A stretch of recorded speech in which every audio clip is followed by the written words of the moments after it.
Hey everybody, and welcome to my gameplay guide for the Disc Priest. Today we're just going to be going through a heroic dungeon as Disc. We do severely outgear this content, so don't be looking at the numbers and thinking they're too crazy. Like I am like 40 item levels higher than like what the recommended for this place is. So take it with a grain of salt. But yeah, this is just going to be a little gameplay show off of kind of the potential of Disc Priest and you know, how it's faring. So obviously with our trinkets we're going to be doing a lot of damage. Yeah, you can see just then we spiked up to about 500k. And this whole group looks pretty geared, so this is actually probably just going to be ruffle some through. We'll see if we can beat some of the DPS in some of the fights, you know? Why not?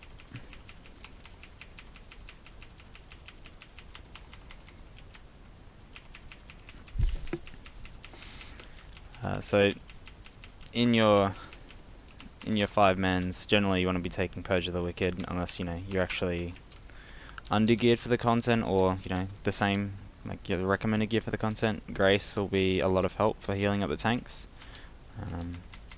It is 30% is actually, like, it's quite a bit on top of what you're doing.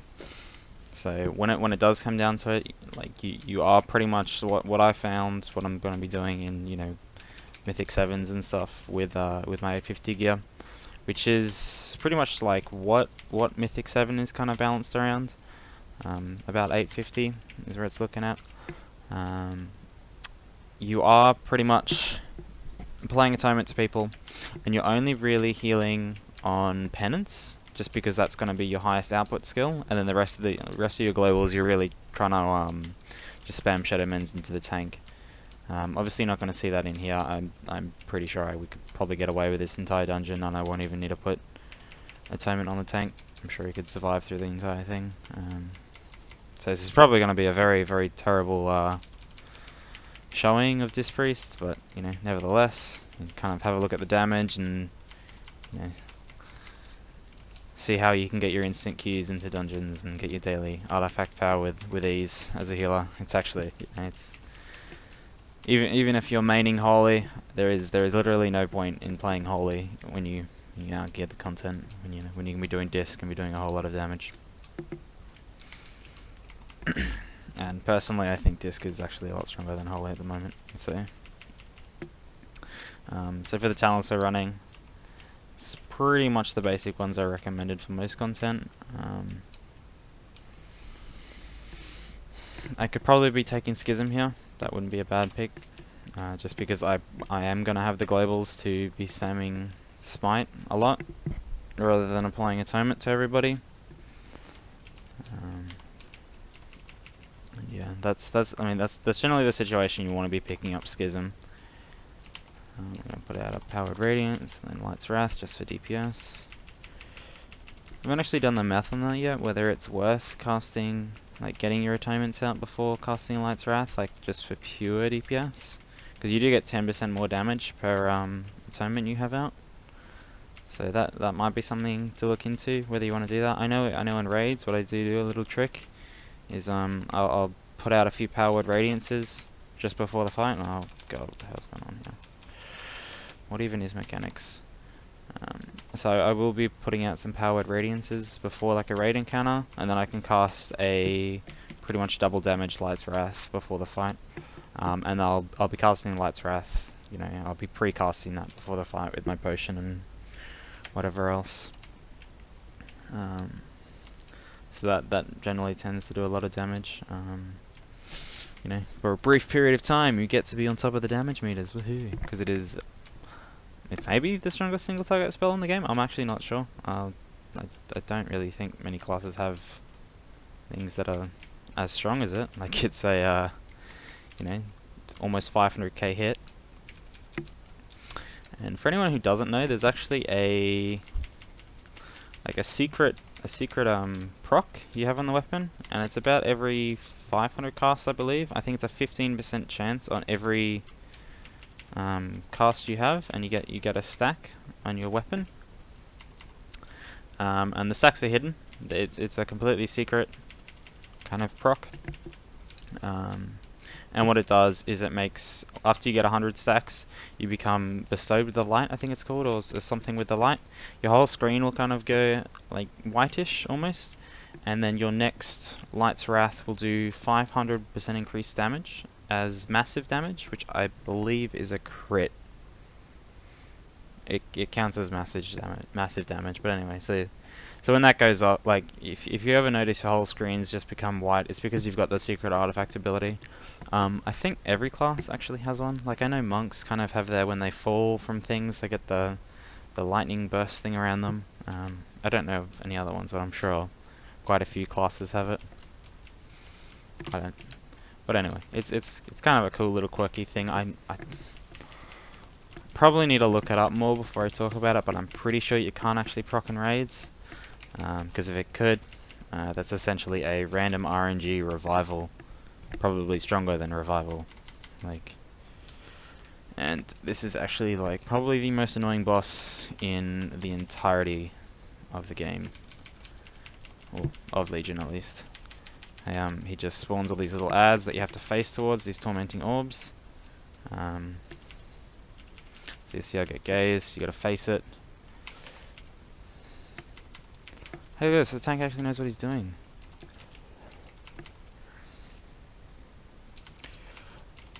Let's try and get a little bit of damage out while he's moving.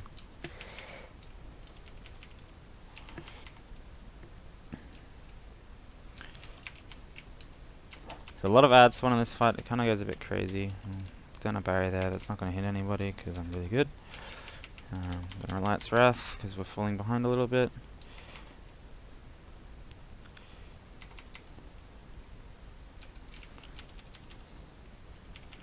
And there you go. You can see we kind of fell behind, but like the healing's actually not bad at all. Like the group healing for like through 5 people, you do quite a bit of throughput. So you just gotta make sure you focus it there. So everyone in the group here got flashbangs, so that's not very good. And that's why they're taking a lot of damage. I'm getting mind flayed by this thing, but I haven't done this boss really enough to figure out actually what the best kind of way to do it is, because it kind of always ends up like that, where it's just kind of like a cluster of stuff going wrong. But yeah, I haven't really played on the beta too much. Like I leveled in alpha, and then when the beta came out, I decided to just kind of learn the story again. But all the voice acting wasn't in, and all the cinematics and stuff. And then I've literally just gotten to max level, done a few mythic dungeons, and that's about it. It really doesn't take too long to get geared at all. The one thing that does take quite a while is actually getting to the eye level to do heroic. So if you are in a guild group and you do have access to people to play with, which to anyone who doesn't raid in a guild or anything like that, I would highly suggest you either find one or start making your own. Find people you want to play with. That's pretty much what I do. I just play with a whole bunch of my real life friends. We've a great old time. This boss here is actually quite annoying when you're playing Disc, because it does go into a point where it's immune, and anytime the boss goes immune, Disc kind of struggles. Shadowman's obviously not too bad, but you'll see if there's Shadowman's good if it's going to be on a tank, or if it's going to be on someone who's going to be taking damage after that. If not, I mean, Shadowman's worse than Powered Shield, so it's an interesting spell because it has those downsides. So I just should be dodging these orbs here. So here we go. This is when the boss comes immune, and we have to pretty much just direct his beams and try and dodge as many of these orbs as we can and not run into them like I just did. So we can break down the shield. Usually I just let the DPS do this, and I just sit here and try my best to heal people. The best thing to do there is really just go into Rapture and just be spamming up powered shields. But obviously you can see the group is very geared, and we are killing stuff quite quickly. On the last boss, we'll probably go down through a breakthrough and just actually see how we're doing against same level DPS, I guess. Just on a quick look. Yeah. So we are significantly more geared than the DPS here.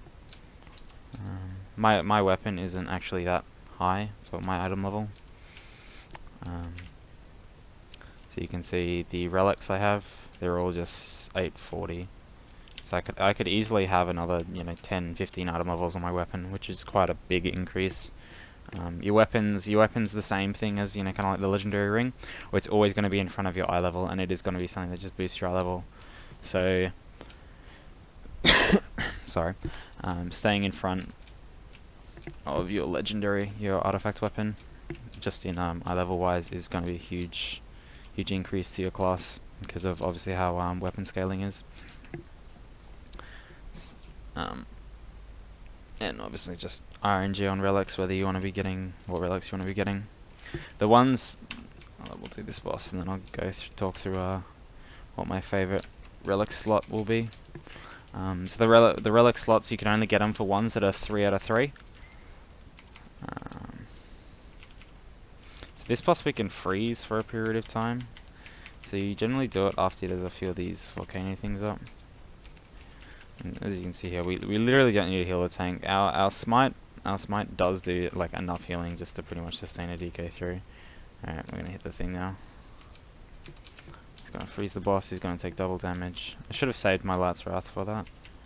But there you go, so he becomes Brooder and takes 100% increased damage. One thing to note, for people who did play in Mist of Pandaria, when you had pretty much the DPS Disc Priest, similar to how it is now, you don't actually do more healing if you get percentage damage increased. So what does it mean? So on the boss there, if we're hitting the boss for 200% increased damage, your atonement healing is based off your base healing. I believe this is the same with the artifacts weapon. I have to double check on that, I'm not entirely sure, but that is something I heard.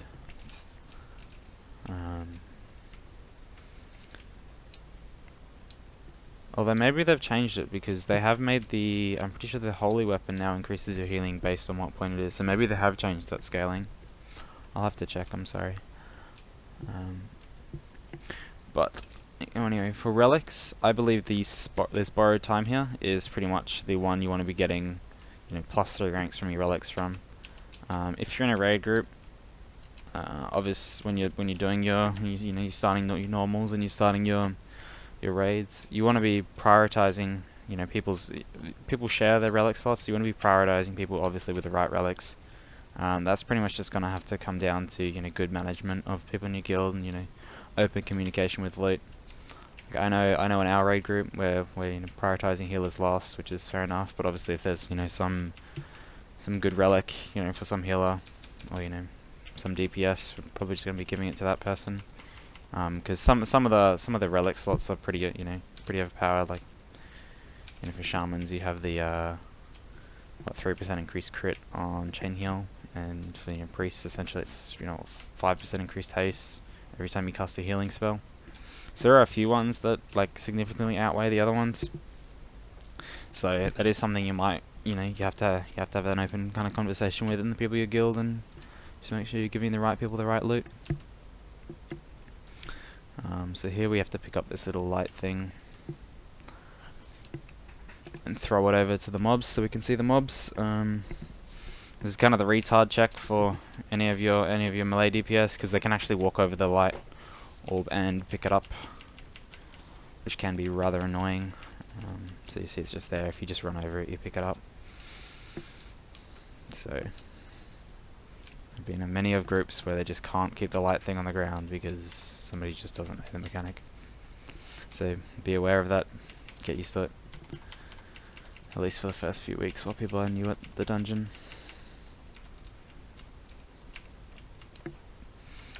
I've pretty much been playing disc 90% of the times, and I haven't struggled at all in any of the content.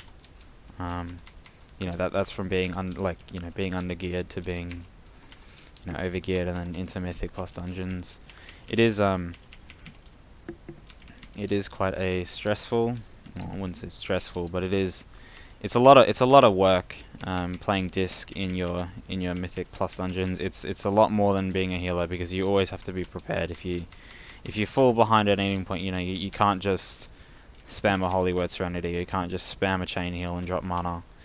You don't have that toolkit available to you. You always have to be proactive and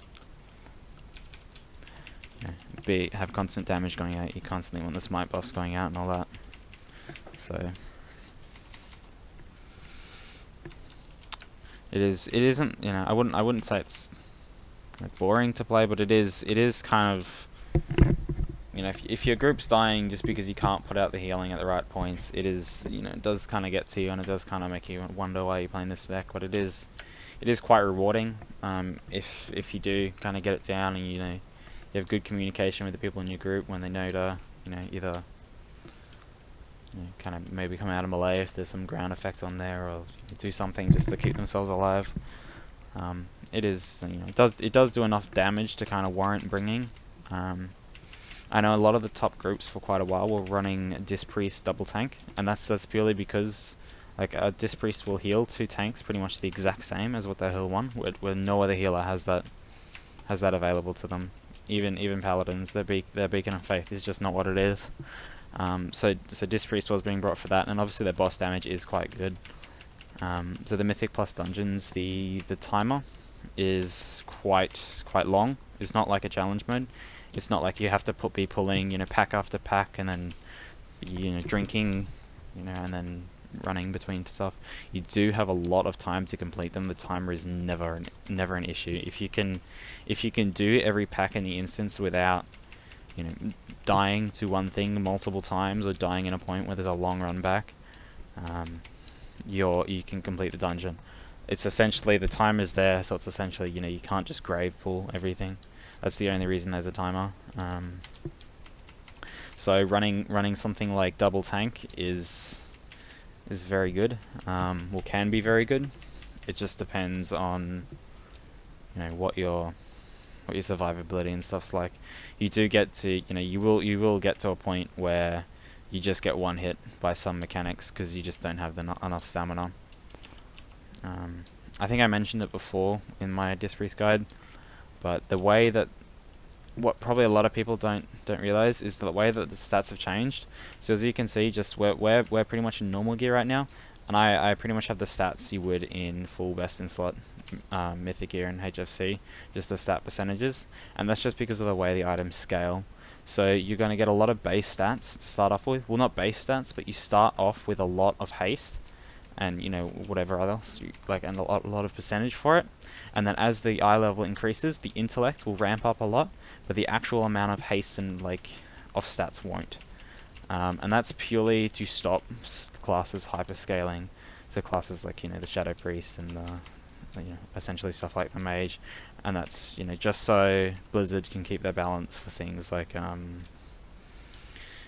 next tier and whatever else. So this guy over here, he really just has to throw the orb on top of that, this puddle on the ground, and it'll disappear. What am I doing? I should really be throwing out my cooldowns, because the boss is going to go immune in a sec.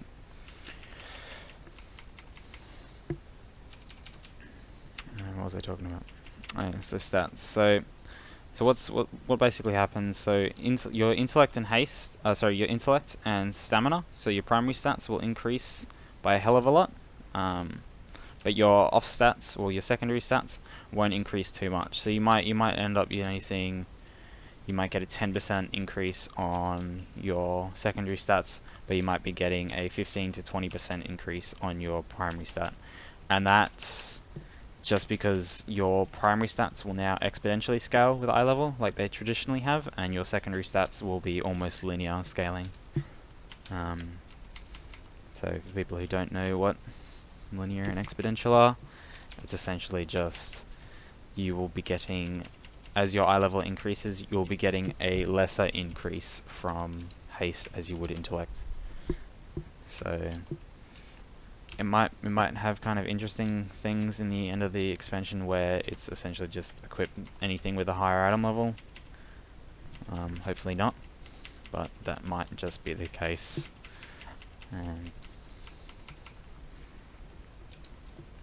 One thing that I have kind of noticed about, oh there you go. So if you do a damage little recap there, well, you know, it's not the damage of disc isn't anything to be shy about. Like, it isn't something to be scared of. Damage recap, obviously you can see Purge of the Wicked's not doing as much as it would on an AoE fight. The trinkets don't do as much, but that's still a fairly significant amount. Mindbender hits like a truck now, that's why I generally pick it up.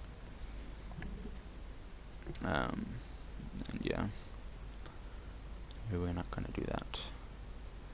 So, thanks for watching. That probably wasn't the best showcase of disc, but that is just kind of what the potential of the spec is like. Obviously there wasn't that much healing going on in this dungeon, but it's a fun spec. It's good to play. Thanks for watching.